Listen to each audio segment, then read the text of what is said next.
What's going on, everybody? Welcome into First Take. Big shout to Kyrie dropping 37. And did you know that he purchased a home for the family of George Floyd? Classy, wonderful move by him. Stephen A. Smith, Max Kellerman, I'm Molly Karam Rose. But guys, we got bigger problems to deal with this team because I'm confused. So the big three debuts together, Max. They play the Cleveland Cavaliers and they lose in double overtime. What is your biggest worry about this big three after their debut? Be even more special to the city and to our team.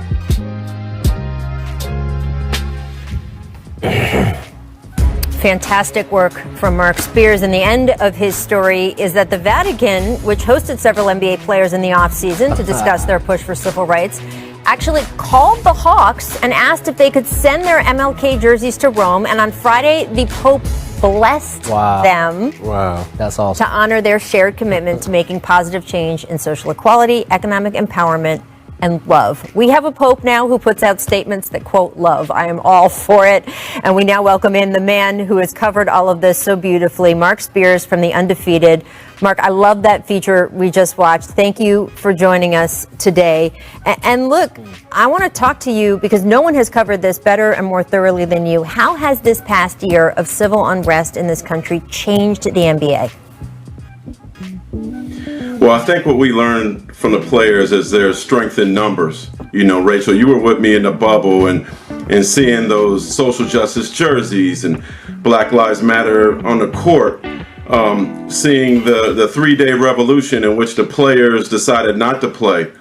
And that allowed most of the NBA arenas to be turned into polling stations that I think definitely had an impact on the election, certainly in Georgia. I mean, they certainly show that they have strength, and I hope the players don't forget to use that strength, whether it's for getting more GMs or more coaches. And then also, you know, now we're seeing with the Memphis Grizzlies, I think in terms of honoring MLK, no one has done it better for them. They've had a symposium and a celebration for 19 years now that I've been blessed to be a part of. I got to interview Jaren Jackson this time around, and he's been really, really big on voting, and I expect him to be in the future. I also, during this time, during those visits, had a chance to go to the National Civil Rights Museum, which if you haven't been, it's certainly a very impactful place. And the one thing that stood out to me of all the things that have stood out to me is towards the entrance, you see from global impact slavery had from 1619 to 1861, and a depiction of what it was like for Africans to be basically squeezed to the bottom of these slave ships and brought to the Americas. Yeah. You know, the thing about when we watch these athletes and we watch this day, we have to remember it's not just today. It's every day in the black community for these people to see what's going on and to recognize the unjust and to try to even the playing field, so to say. And I love the fact that these players now have the platform to speak their mind, to say what they want to say, because when we played, we wanted to say stuff, but we were a little too afraid to say something because you could get blackballed and you could not play, and you wanted to provide for your family so you have a better future. But now these guys, they're stepping up and saying, we don't care. We're going to use our platform because now you see it. There's a magnifying glass on us. So now when you say something bad, they're going to see it. We say something good, they're going to see it. So when I say that, it means the people of the world because of social media. And it's such a great feeling for me to watch each and every guy in the NBA step up and try to have a voice and try to say, hey, this is wrong, this is right.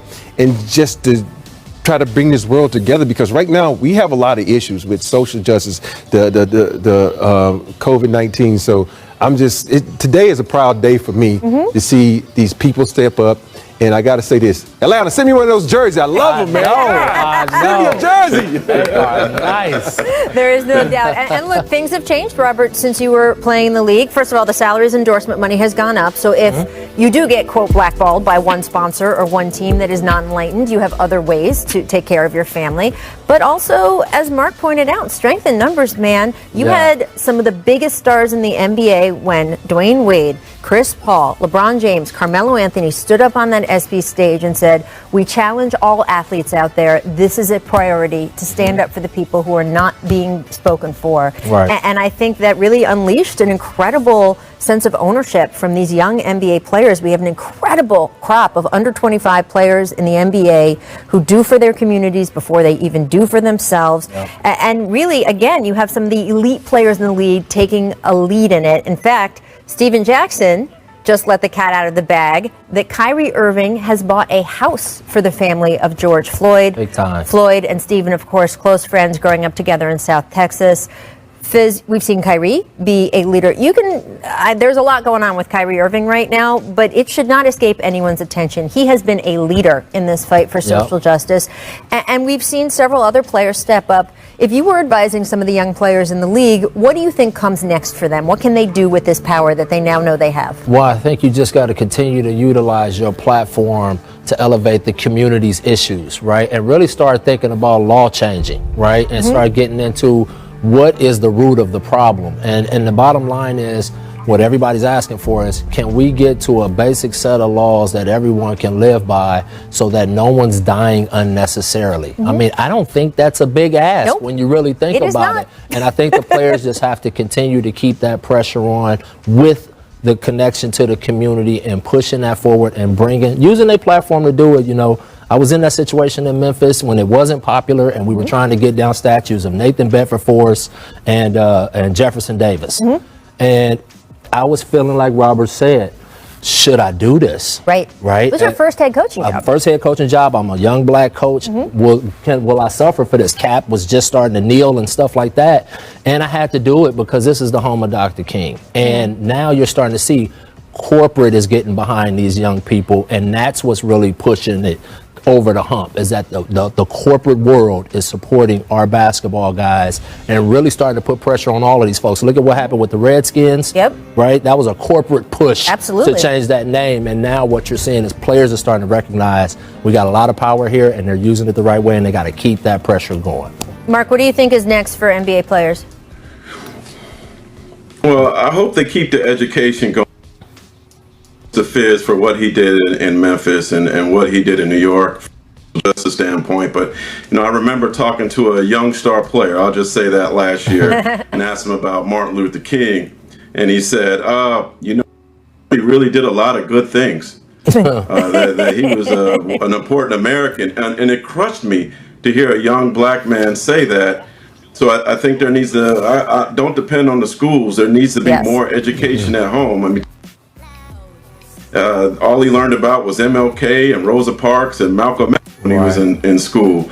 But I implore the players and all parents to show their kids eyes on the prize, like my mom let me see in the San American Center, and see the movie Selma and read up on Martin Luther King and other civil rights leaders, because there's just so much to learn that I don't think we should depend on the schools to teach.